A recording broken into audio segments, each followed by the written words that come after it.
Have you ever thought about selling your beloved work, cherished and beloved work that you and your mother have spent your lives working on, only for it to be perverted by capitalism?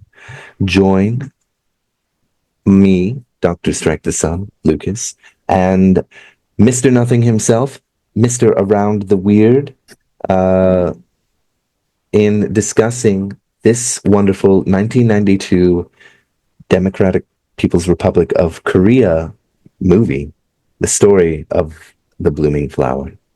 But that's a good intro right there. Yeah, I tried not to. Normally, I try to make you laugh, but I never do, so I gave up. It's it was hard to find details about this movie, but it was directed by Sang Gyu Ri, starring Yoo Sun Chan and Yang Suk Kim, and it's a North Korean film. Which you Yes. said, is interesting because one, we haven't talked about a North Korean film yet, and two, it's not a lot of North Korean movies make it our way. So, uh, any amount of North Korean movies are provide a good insight into the culture. Yeah, it was quite an eye-opening experience. I think watching it did sort of, to some degree, reaffirm the sort of stereotypes about North Korea in terms of like propaganda, because the movie is straight up propaganda. But I think at the heart of the movie, despite it being propaganda, especially in the final third, I would say, Hmm. which is, in my opinion, when the story, well, definitely when the story becomes less interesting. I would say at the heart of the movie, there's actually a really like heart-wrenching, tragic tale that is really interesting to see from this angle, because the story is set in Japan, where everybody, for some reason, speaks Korean. I was thinking that they were Zainichi Korean, like the people who came over after World War II, or during World War II and before, the Koreans that came over. But who knows? It's not really said. I mean, the actors are from Korea anyway, Hmm. so it makes sense. But there was a little bit of Japanese in the beginning, and then it was like they gave up on that. But it, I still think like the acting is not great. The cinematography is acceptable, uh, but the heart of the story is, until the final third, like pretty uh, sharp and pointed and tragic and really good and worth watching for that reason. Yeah, I like that you say like the cinematography is acceptable. That's how it feels. This movie was made in 1992, but it does not look like a 1992 your average movie. It looks like something that you might find in the 60s, to be honest. Yeah, The audio, maybe it's just because it was ripped up to YouTube. It doesn't sound that great, which is yeah. unfortunate. But yeah, it's I I I didn't really enjoy it. There are parts that like even a week later after I saw it, I'm still thinking about Mm. like just, we'll get to it, but like like there's some good elements, but for the most part, it was kind of forgettable or just boring, unfortunately. Mm. So yeah, I think we kind of had different feelings about it. Although you might have liked it more, so we'll see. No, I don't think so. We gave it the same rating.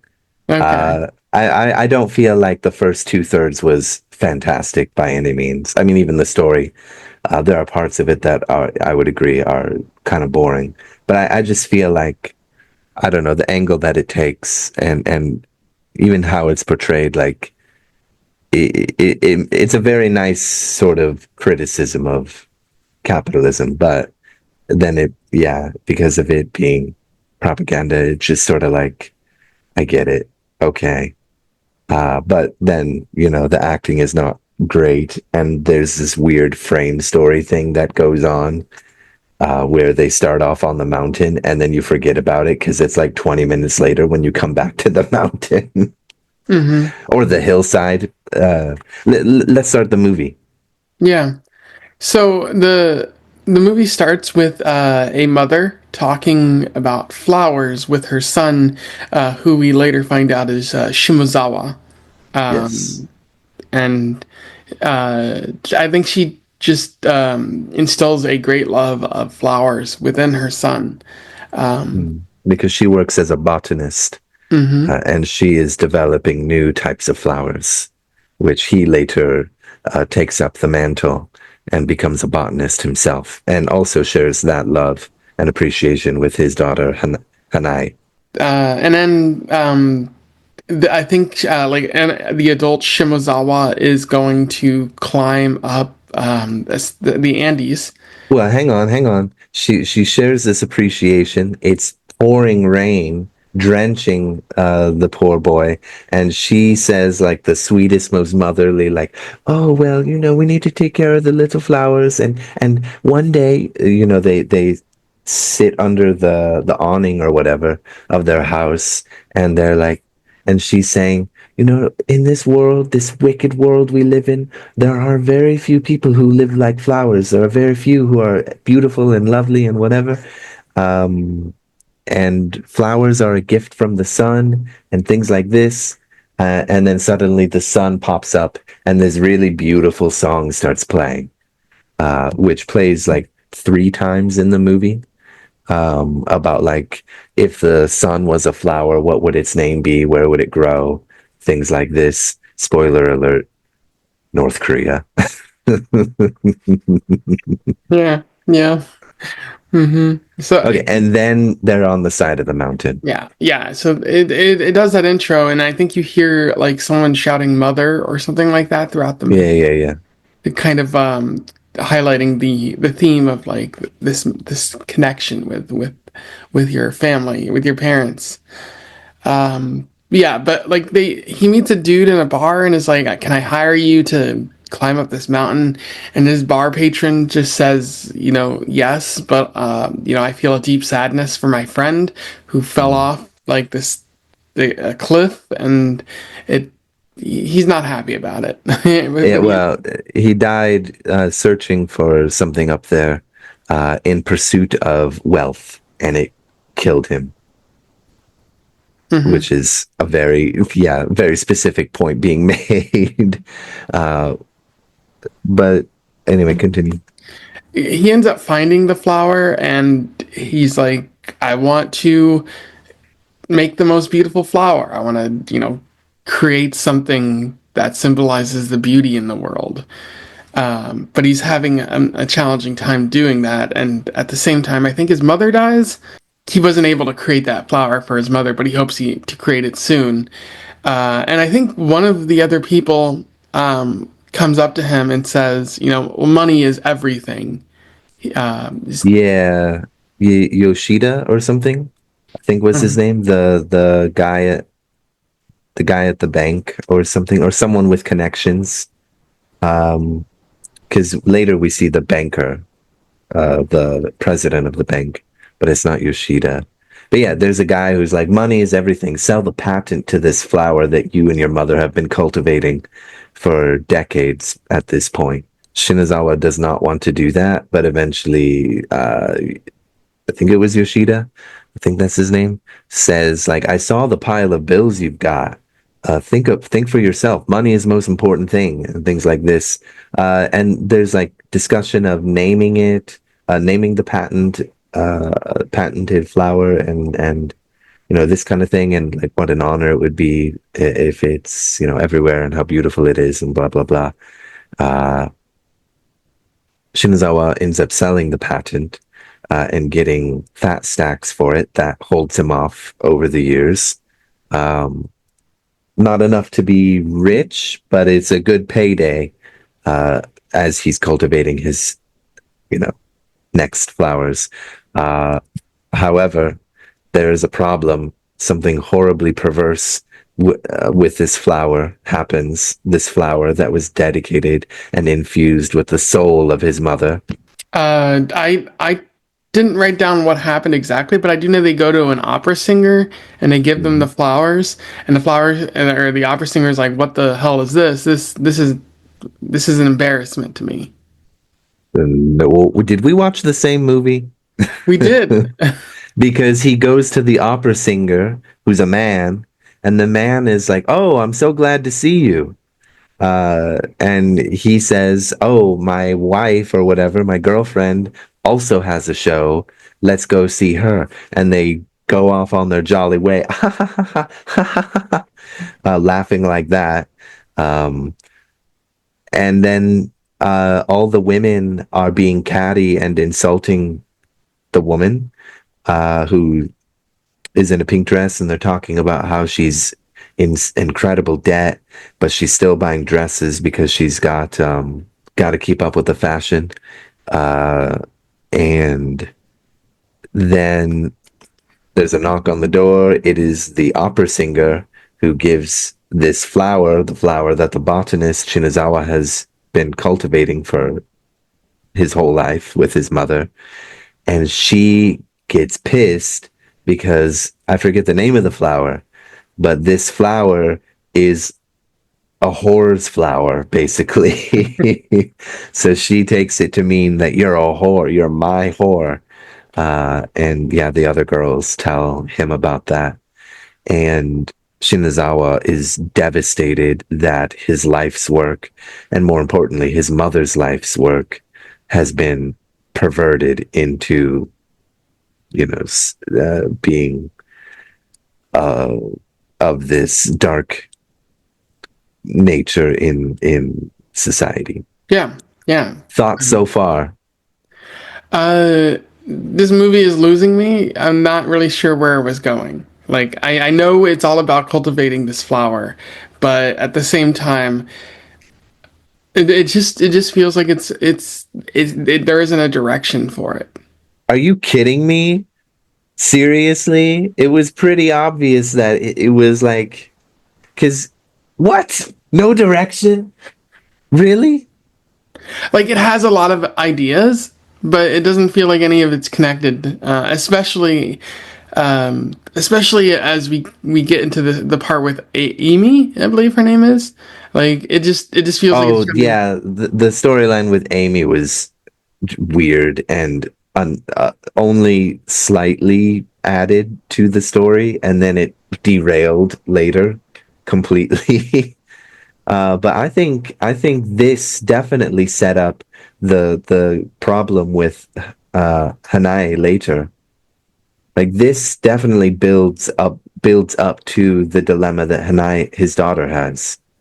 What is this? Ooh, ooh, ooh. No way. You can't tell me it didn't have direction. I can't. Okay, we'll get to it. We'll get to it. It Let's does, but continue. it I don't know. It just lost my interest because I thought, well, why does any of this actually matter? That's Are you kidding me? like again, you apparently liked it more than me. Like that's my problem. I don't know how we liked it this how we gave it the same rating. Okay, let's continue. We don't need to get hung up on this part. Uh, yeah. So another interesting thing is I don't. It's probably small potatoes on the grand scheme of things, but it does contribute to the whole idea of putting your family first, especially your mother. Mm. But at one point, like they're talking. There's a news thing or something like that where they're talking about the bombing of Hiroshima and how one of the pilots wrote Enola Gay on the side of the plane. And they're like, it turns out that Enola Gay was that person's mother. And they're like, what a great shame it was to, the mother must have felt great shame when she found that out, that her name was being used to essentially cause so much death. And Maybe this was a memory of Shinazawa when his mom was presenting um, her new flower, which I'm forgetting, Great Hope or something like that. I forget the name of the flower, but she's saying like, mothers, we all want to live in an ideal world, but that is, yeah, like you said, the pilot of the guy who dropped the bomb on Hiroshima wrote his mother's name, as you said. Um, and this is like a great stain against all mothers around the world, or something like that. Um, it was kind of like a nice, poignant thing. I did not really see because I did not like this part. Like I liked the memory, and then right after, um, when Shinazawa is like crying because he's found, like, this is right after his flower. He finds out his flower is the horse flower, right? And he's like, I've let my mother's life work become a flower for whores or for sluts. I'm just as bad as the guy who dropped the bomb on Hiroshima. yeah, yeah. That was stupid. Like, that was too on the nose, and the writer of this movie should be smacked because Well, it was funny, but it was like, let's, let's calm down a little bit.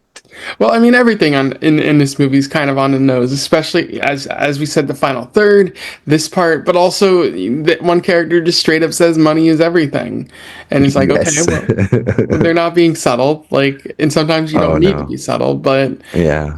this, it's not, they're not exactly making this movie with like a deft hand or anything like that. Yeah, which makes me wonder, like, okay, it is propaganda, right? And this is the kind of film that would have been released for audiences. Uh, to be honest, I mean, obviously we could go on about like how American movies normalize the military Hmm. all the time, right? In China, there is a very parental element of the CCP in movies that have anything to do with like. I remember watching a movie about a fire department along a couple whatever year The Lion King came out in theaters, the live action one, and it was like dedicated to the CCP, and the CCP were the guys coming in making all the decisions that saved the day, and and it was dedicated to the firefighters who worked hard too. And I'm not saying that they weren't part of bringing that disaster, because it's based on a real story, bringing that disaster to under control, but my point being, that kind of thing happens in American movies with Hmm. military. It happens in Chinese movies with the government, just like in this movie. Although it is solely focused on the head of the government in this movie, whereas in China the movies generally are about the party, not the leader of the party at the time. That I have seen at least. But I kind of wonder, like, I feel like maybe for Korean audiences seeing this, is this the most complex that they get to watch in terms of art that's made in cinematic art? Is because there are these few little parts. Everything is very crystal clear, right? This guy is he's not even like evil.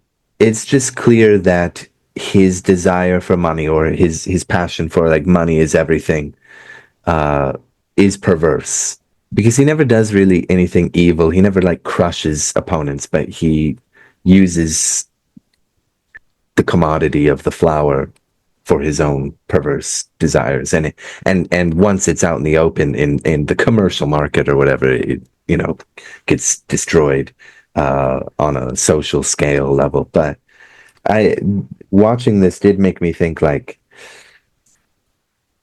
is this the level of um, complex thought that is allowed in theaters? Like, do they keep it simple like this to promote the message as easily as possible? Are there more nuanced movies?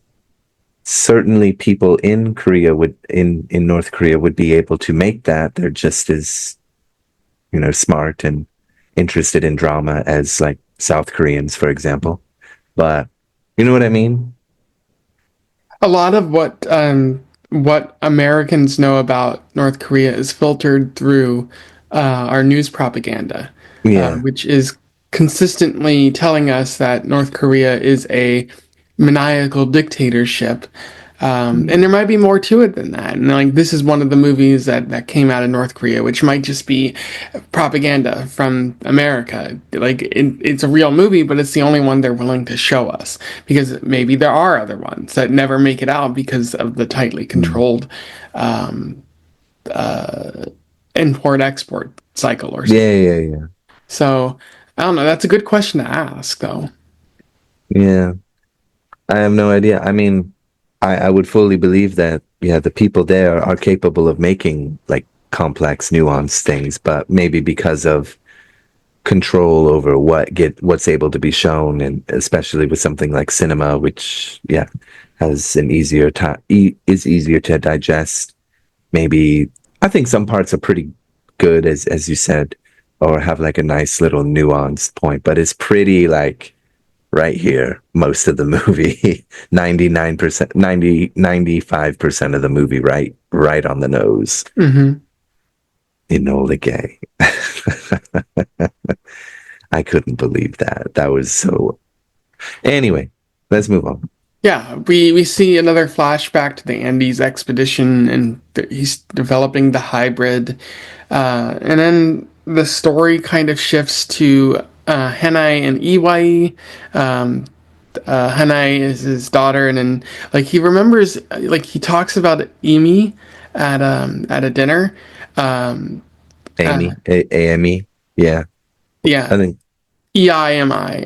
It's a interesting name, but he lost contact with them a long while ago, and Amy got hit by a car or a something. motorcycle. Yeah, she got hit by a motorcycle, and he's always wanted to sort of find this person, but hasn't been able to.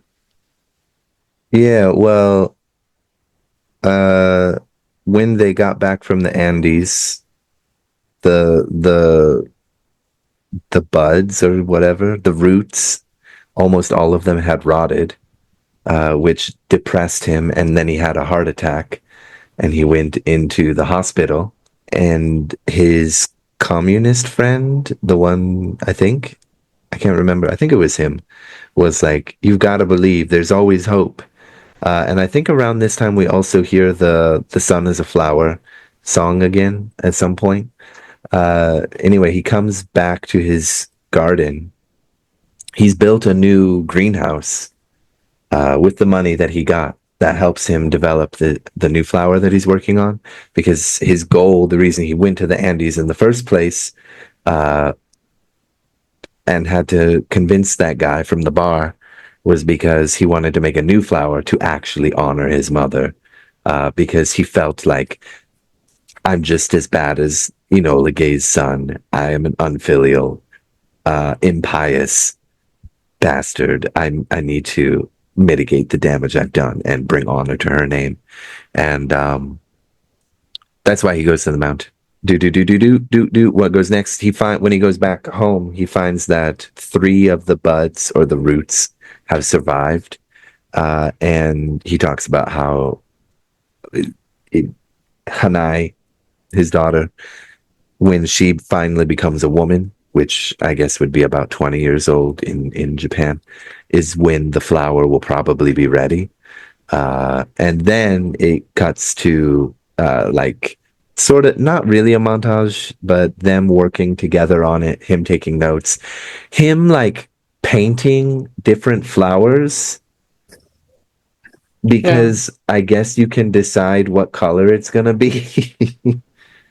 I mean, I guess through the process of crossbreeding and stuff, but I did not understand why he was like seriously studying like, oh, this red one, oh, this blue one, oh, this white with purple lines one. Like, can do you as a botanist have this much control over flowers? I guess so, over generations. Yeah, yeah. If you like Mendel did, I think, but Yeah. I don't know. I don't know exactly the level of it because I'm not a botanist myself. Yeah, well, I mean, my thought was more like within your own lifetime, within 20 years, can that is that possible? Also, the man never aged.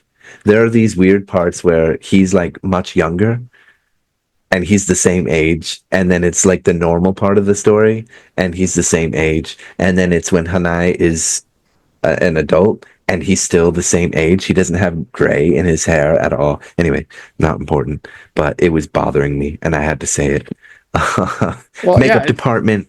it makes it hard to really tell like what part's a flashback or something like that. Yeah, I feel like maybe this is where some of the confusion that I was like, what are you kidding me? Maybe that is where that was coming from. Anyway, yeah, Iwai, who is the son of the banker, rich boy, and he's trying to convince Hanai to sell the patent for the new flower because they can make a lot of money. And look, it already got your dad his new greenhouse, right? Uh, and Hanai is really thinking about it because their little romance was kind of cute. The first scene, like running around in the park. It seemed like something high schoolers might do. um, because Yeah. they're like running around giggling and I don't know, like running like this basically, with their arms out. And then he says like, Hanai, if I never saw you again, I would just die. And then she says, close your eyes, close your eyes. So he does, and she walks away. And she says, see, you didn't, if you, or you didn't, if I never saw you again for too long, I would die. See, you didn't see me for that long, and you're still alive. Running away. It was kind of childish, but kind of cute. Anyway, uh, what happens next? I think they go to a club Yes, and the most PG club ever. like I think Shimazawa drops the flowers and the dancers are trampling them Yep. and that's sad and um like Shimazawa later cries, and when he's crying he's like, "Where's the sun?" And Yeah, yeah. Where's the sun? Yeah, that was another ridiculous scene. I Where's thought the what sun? it stood out to me because like his mother had compared flowers with the sun. So when he cries that, he's Mm. he's he's still feeling like he failed his mother in some way. Yeah, and also because she made the point of like people, very few people grow up to be like flowers, and if the sun is a flower, right, then yeah. There's another thing we forgot to mention about Amy. Um, she was a girl from Korea, right? She Hmm. she was gloomy and sad all the time. Her mother was dead, her father sick, uh, and he went to go tell her a story about flowers or something like that, or about the sun giving flowers as a gift. She went away. Eventually, he saw her later. Although it's really hard to tell it's later because again, the makeup department did not try at all. um, Much later. Also, she doesn't look older. I was confused how old she was supposed to be because it seemed like she was 8 or something, but then maybe she was 16 because she's also a prostitute or something, a whore or whatever. And he sees her with his mother's flower, and he's like, "You slut! Have you no shame? What's wrong with you?" Um, and then she tries to run away, and that's when she gets hit. And he goes to the hospital to check in on her, and the dad is like, "You bastard! Have you no shame? She's a girl. She's just a girl. What's wrong with you?" Uh, and then they kind of go home, and she looks back, which was weird, although it was paid off later. It was weird that she would care what he has to say, but the story we find out of the son giving flowers played a big part in it was a formative experience for her. He felt guilty about that, and he always wanted to make up for what he had done and see how she was doing. And then the PG scene in the club happens, uh, where I forget who he was talking to, and I forget what it was about. Oh, his friend was borrowing money because he's in serious debt, right? Mm-hmm. And then I think the next scene, if I remember right, just to sort of drive home the point, uh, and here's where things got kind of interesting for me, where I thought, like, okay, I think actually the drama is good and it was building to something before it went over here. Is that we get another scene with Iwai, right, in his home, and Hanai, and they're talking about love and marriage and this kind of thing, and uh, how she's from a poor family and he's from a rich family and this kind of thing, and there's some pressure there, and then grandma comes in, and dad comes in, and mother too, or sister, somebody, and they're like, Iwai, tonight you are going to meet your prospective bride, because they are doing arranged marriages, basically, because they're rich and that's what the rich do. Uh, Reasonable enough, I suppose. Mm-hmm. And they want nothing to do with. Oh, we're forgetting another scene somewhere, but they want nothing. They want Iwai to have nothing to do with Hanai because she is not from a well-off family, right? And Mm-hmm. they basically degrade her for that. Hanai begs, goes home crying to her dad, and talks about how devastated she is by this insult, how this man she loved is unavailable to her. I guess she needs to give a dowry to the family to even be considered. That's why she wants him to sell the patent. And she makes the point of, like, I know this is your life's work to make up to grandma for what happened with the old flower, for to her flower, but by sacrificing all your time on this flower to make up to her, you totally forgot about me and my needs. And I thought this was like, okay, this was when it got really interesting to me, because I think I had a higher opinion in general because I felt like all the pieces are fitting to some getting somewhere.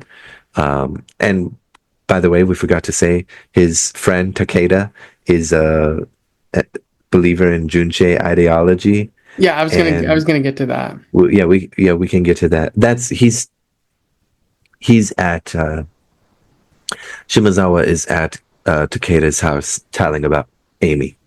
But I anyway, as I was saying, like this little conflict between not mother, daughter, and father, I thought was actually like really rich and really interesting. And finally, all the things that were happening before were coming to fruition. Not really paid off at all, but here it was like, okay, there's a payoff in a sense. Like here's the bridge to what the payoff is going to be. What is Shimazawa going to do? Is he going to make the same decision? and sell out for his daughter and in a way lose his soul or whatever, um, or is he going to, because of where it's from, is he going to turn to communism and do it for the honor of people? Which is not even exactly what he did either. Yeah. Mm. I don't really know. Like, but at that moment, I felt like he's got this real. And there was a scene where the song played again, and he's overhearing his memory from the beginning of the movie of calling for his mother and the things that she said, and then hearing what her daughter said, what his daughter says. And it was like, that is human drama. Like, that is fantastic to me. That was really beautiful. It did not get paid off, but Yeah.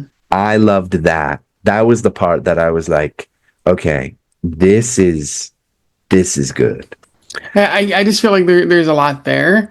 Um, and it is a nice through line through the movie, but unfortunately I didn't care for it because I don't know, the movie just it felt like it lost me at some point. I don't know why it lost me, but uh like because I don't know, maybe like it's talking about a lot of interesting ideas that other movies have done way better, and that I feel like that's one of the problems there. But so yeah, that's it, especially what happens with Amy. I was like, that's Amy. That is interesting. Like that's a Mm. fascinating sort of storyline there. Yeah, yeah, yeah. Takeda dies. Um, Randomly. Well, I guess he just died out of nowhere. I don't even remember him being sick. yeah. And you were talking about Jewish ideals. Like, can you tell people what Jewish ideals are? Um, all hail the supreme leader of Yeah, North Korea, Kim Il it's Sung. so it's a love of country and a love of collectivism. Not this stupid ideal or stupid individualism where it's like you gotta take care of yourself, and if you die of Yeah, COVID, oops, that's yeah, your problem, buddy. Uh, it's not about that specifically, but they keep talking about it throughout the movie, yeah. and like they prop it up, and something kicks off a trip to Pyongyang. Can you remind me what that is? Because I've forgotten. Takeda. Uh, Gosh, now I'm forgetting because I didn't even like Takeda. He was annoying to me. He was the part I didn't like the most. Um, what I forgot why he went there, but he was really inspired. Oh, he's like a philosopher or something, and his was it his teacher? It's coming to me now. His teacher gave up on his own ideals, right?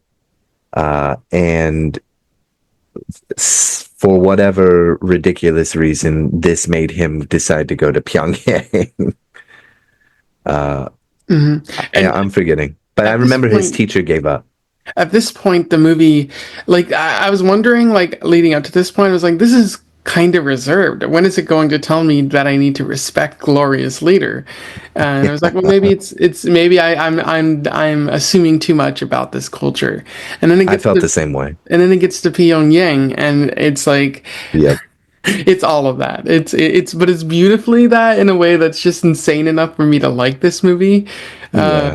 Like This it gets. part is fun in its own way. It's totally divorced from the actually interesting drama of what Shimazawa was dealing with. Do I give up this thing to be a filial son to my mother to honor my daughter?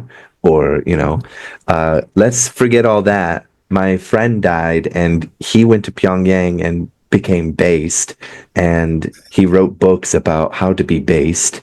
And because his teacher gave up on his own philosophical ideals, and I'm going to go to Pyongyang and learn to be based. And then it's so It's, I don't know what to call it. I don't want to be insulting, but it's like so comical, basically. Yeah, I know a lot of people say that like American movies are this way about the military, but I don't think they ever like stop their plot and say, well, some of them do, some of them do.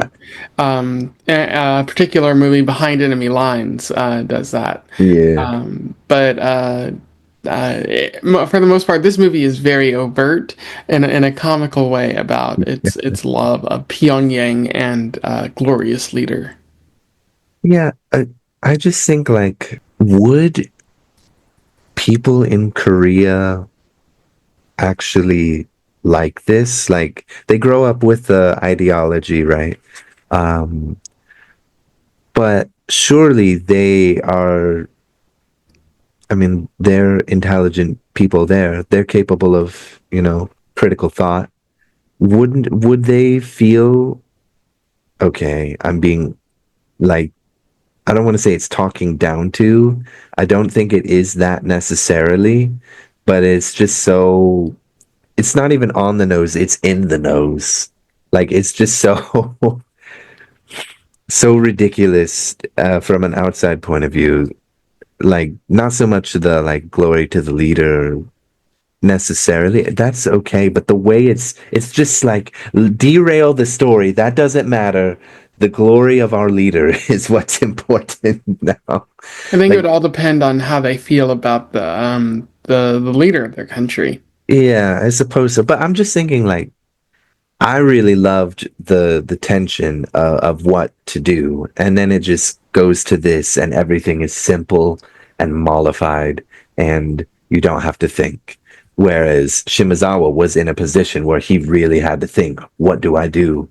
What is the right thing to do here? That was great, but there's really only one answer, and the answer was simple, and I don't know. Anyway, Hmm. he goes and he gets a meeting with like the top botanist in all of Pyongyang, and she's like telling him how incredibly awesome Korea is and how motherly the government is, particularly the leader, um, which was even more like, what? But again, as I said, like, Chinese movies, the Chinese Communist Party definitely has this sort of paternal role. Um, but this, harkening back to the motherhood thing, was just like, come on, Hmm. come on. But in a sense, like, it was kind of cool. I kind of liked, in a real way, Shimazawa sort of asking like. So, asking about, her setup for her research, or for her botany, about like, her the greenhouse she's got, and he was basically concerned about like, what's the profitability, and what are the market concerns, and this kind of thing. I forget the words he used, but that's basically what he was asking about. And she's like, "Oh, well, the state provides everything, and I have a modest salary, but I don't need a lot. The state provides me with, the necessary tools and equipment, and I'm able to do my research, and do this great job that I'm really passionate about." Uh, okay, that is definitely like, because he's worried about like who buys the stuff, or like how is it sold or whatever, and she first thing she says is like, "Oh, it's all state run." And in my mind, I was just thinking like, God, what a beautiful world it could be if if more things could be run by the state. Yeah, well, it's all focused on creating beautiful art and beautiful flowers, and for the Hmm. purpose of study itself rather than the purpose of profit, which I can Yeah, understand. Like I don't mind that aspect of the movie. Um, yeah.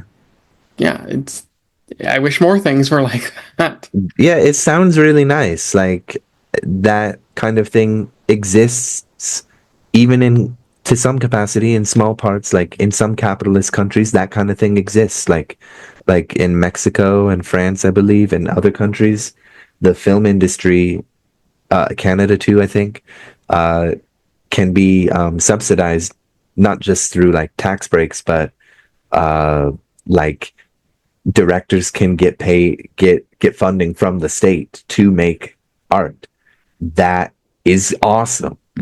And okay, there's going to be a certain element of like what can be done, sure, but that's great. And this was certainly made by the state as well, but Hmm. it had some good things in it. Um, anyway, then it gets kind of silly again when they're in her greenhouse, I guess, and it's all flowers and plants that have been given and in honor of Kim Il Sung and all the people around the world who pray to his benevolence or whatever. I forget what it was, and certainly people outside of Korea would have had opinions about him that were positive. I'm sure there were even people who had strong positive opinions about Kim Jong Il and maybe even Kim Jong Un that are not Koreans. I don't really know any. At best, the people that I know who are all pretty communist, they have kind of like mixed feelings about Hmm.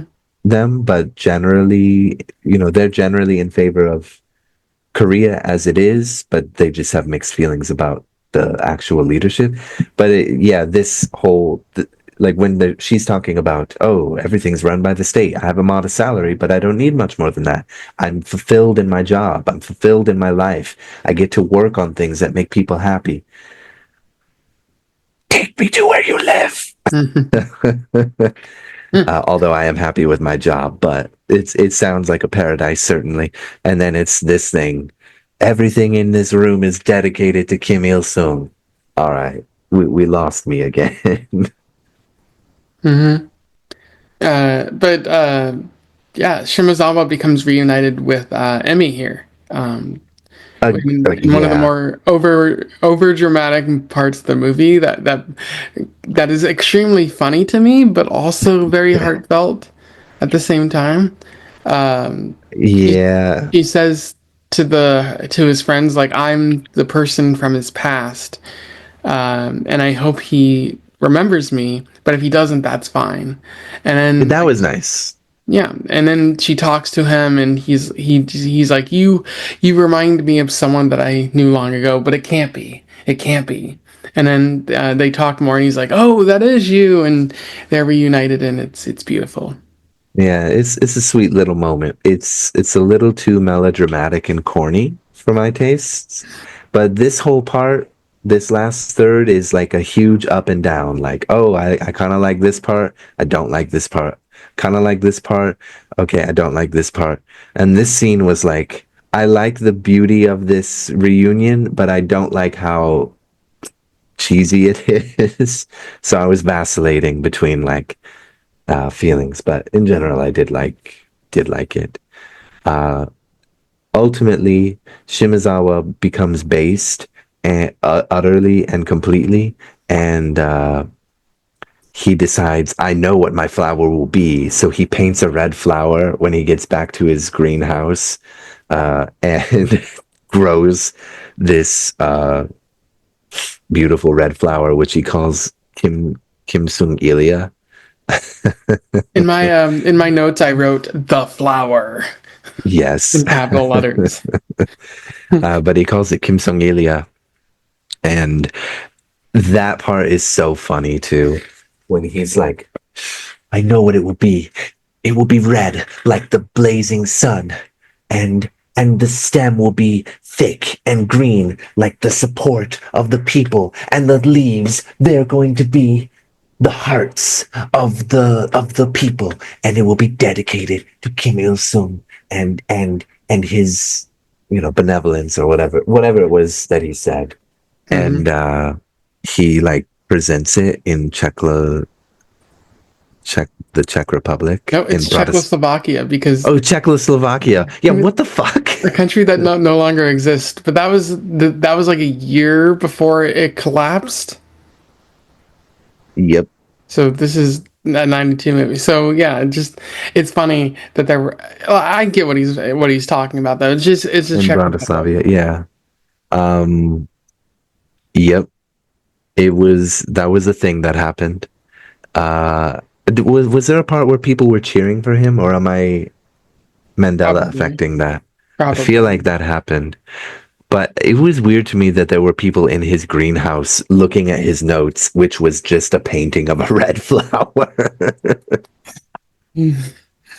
Mm, yeah, yeah. Oh, and this is when the song plays for the third time, or the fourth time, and you hear the whole song. And no, maybe it was the third time. Doesn't matter. Um, and you come to realize, if you didn't know already, oh, he, by the way, we forgot to say this. I kind of hinted at it earlier, but when he goes to North Korea, he's so inspired, right, by Kim Il Sung and his motherly ways of protecting everybody under Junch ideology and communism. Um, and he realizes that Korea, North Korea, Democratic People's Republic of Korea, is a garden for people to grow like flowers, a place for the love of humanity, and so on and so forth. And through Kim Il sung and Kim Jong il's love of humanity, all things are possible. He draws the painting and dedicates the flower, and we hear the song and we realize, oh, this song about the sun giving the gift of flowers is the gift of the Korean people and their ideas and whatever. Yay, hooray, over. Yeah, Eh? it's it's interesting. It's like I get what they're saying, and I like it was certainly more subtle in the beginning. Mm. The when I said it was hard to follow, I think a lot of it has to do with what you said, and that they're not applying makeup to make people look younger.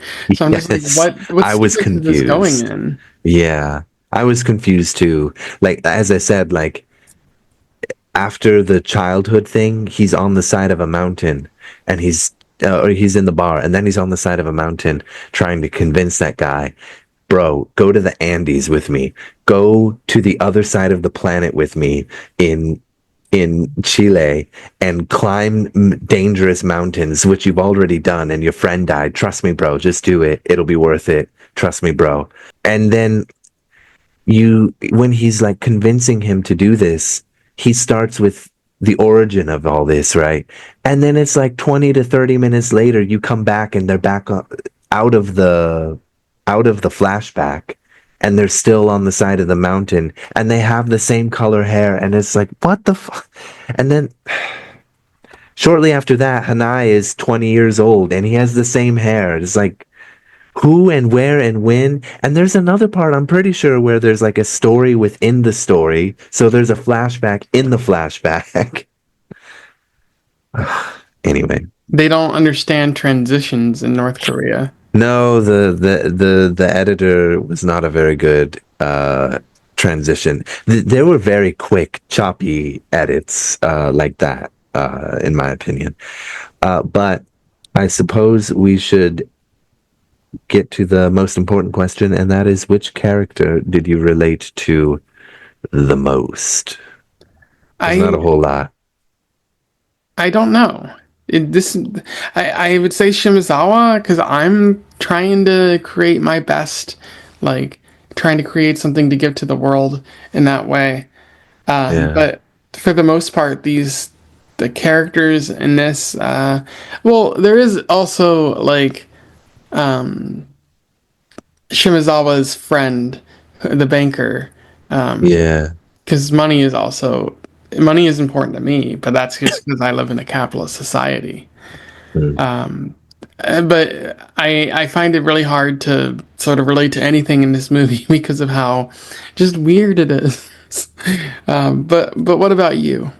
I would agree. I will choose a character, but I agree. It's like I can't really relate to anybody because they're almost not even people. They're like Shimizawa is a person for 2/3 of the movie, and then he like loses himself to communist ideology, basically. but I would say Shimazawa just because I often feel incredibly conflicted about what is the right thing to do. And he had that until it became very obvious that uh, communism is the way. Not even communism, like glory to the leader is the Mm-hmm. way. Mm-hmm. Because it didn't really, I would guess because the audience already like learns core values of communism, it didn't really promote communist ideas. It was kind of like, I mean, Jun's ideology is about collectivism, I know, but it didn't really say like why you should believe in that other than like, look, the people in Korea are always happy and smile. Like it literally said that. Mm-hmm. And they're all, working hard and they love humanity and blah, blah, blah. Yeah, I guess maybe because it's a Korean movie, largely for Koreans, I guess it had an international release, but it didn't even seem like it was a communist movie. It was just glory to the leader. Mm-hmm. Uh, but I would say Shimazawa just out of conflict with myself on different points, different things, trying to do the right thing. But it's really hard to relate to them, as you said. So, what is the last movie of this year of Around the World Weird Movies 2? I just want to first note that this movie, yes, it is interesting, and I do think there is a place for it somewhere. But if anything, it's gotten me to see more of like American propaganda, and Yeah, it's much more subtle and therefore more nefarious. Because like you can see this coming a million miles away, and you definitely know what it's trying to say to you. But there are so many American movies that preach rugged individualism and love of the military and all kinds of other bullshit, and they're much mm, more subtle about it. And they just sneak it into the plot and hope that nobody notices and that they'll be allowed to continue whatever bullshit system that's in place. And I don't know. I yeah, guess if I'm being honest, like I would much rather something like this that at least tries to get you to move into a positive, more communist direction than something like that. But yeah. that's where I'm at right now. Mm, yeah, I agree. I mean, I was vibing with the like, oh, the state covers that. Oh, don't worry about a high salary because it's okay. I get to do something really I'm passionate about, whatever. That sounds really wonderful. Yeah, it's worth watching. It's definitely worth watching. And the one thing I like about this kind of propaganda versus like American propaganda is like because there is free speech in America, it's kind of like when you criticize the military in some way in your movie, it's like, oh man, they made us do it. They, the unknown they, the unspeakable they made us do it. Hmm. So I'm not responsible for butchering brown people. It's them, whoever they are, the unknowable people behind the system that I cannot name. Yeah, yeah. You know what I mean? So I do prefer I mean, it's like hard to watch and unrelatable to some respect, but it was entertaining still when it became that, but not fun, if that makes sense. Yeah, that makes Like, sense. yeah, I was entertained, but I was not really enjoying myself Yeah, yeah. because it was interesting to see, I guess. But yeah, having it be more obvious and upfront, like this is the message. There's no hiding behind vague criticisms of the system upholding this bad thing that or whatever. But anyway, And I know you want to get to that. Another question I have is how did you even find out about this movie? Because I've never heard of it, and I doubt it's easy to even find out about North Korean films. So like, where did you learn about this? I that's a good question. I follow a lot of communists on Twitter, Mm, basically. okay. And they one of them was talking about um, communist films, and one of them shared a link. Not communist films, North Korean films. One of them shared a link on Letterboxd that had a list of all available North Korean films, And I thought that would be really cool to go from My Sassy Girl to like a South Korean film to a North Korean film to see a contrast in styles, possibly. And there certainly was a contrast. But that's how I found out. Like I just follow a bunch of communists on Twitter or socialists or whatever they are. Okay. Posers, maybe. Yeah. Referring to the movie for next month, it's been a while since we visited a Western movie. Oh, capital And W Western, as some in the genre. the genre Or Western. Yeah, the genre. ah, very Um, nice. so we will be watching a movie that features Willie Nelson and Gary Busey before he had his motorcycle accident. A lot of people have noted that there's a difference between Gary Busey pre and post accident. Mm. So we'll see if that's true. This movie is called Barbarossa. Which is regarded as like a hugely underrated Western from the 1980s. And I am looking forward to watching this with you. Is it a musical Western? It is not a musical Western, Damn ladies. it. Why do you pay Willie Nelson and not get all you can from him? Maybe one of the songs in the soundtrack is his. We'll find out. Find out. Sounds good. I've been wanting to watch a Western. Well, this will be that. But I think there's another one that came out recently that's gotten good reviews. I'll send that to you if I Mm. can remember it. But yeah, we'll watch that, and then at the same time, we'll also do our yearly sort of countdown of what movies we thought were great and which Yeah. movies we thought were on the waterfront.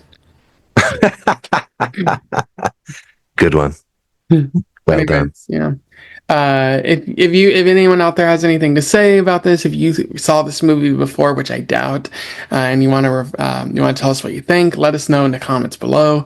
Otherwise, don't forget to like, share, and subscribe so that more people can find out about this channel or this movie or the people involved in it. Join Lucas's channel, Lucas MF. Lucas, my friends, on which I'll link to in the description. But other than that, we wish you the best of luck in your weird and communist loving travels. Farewell. Farewell.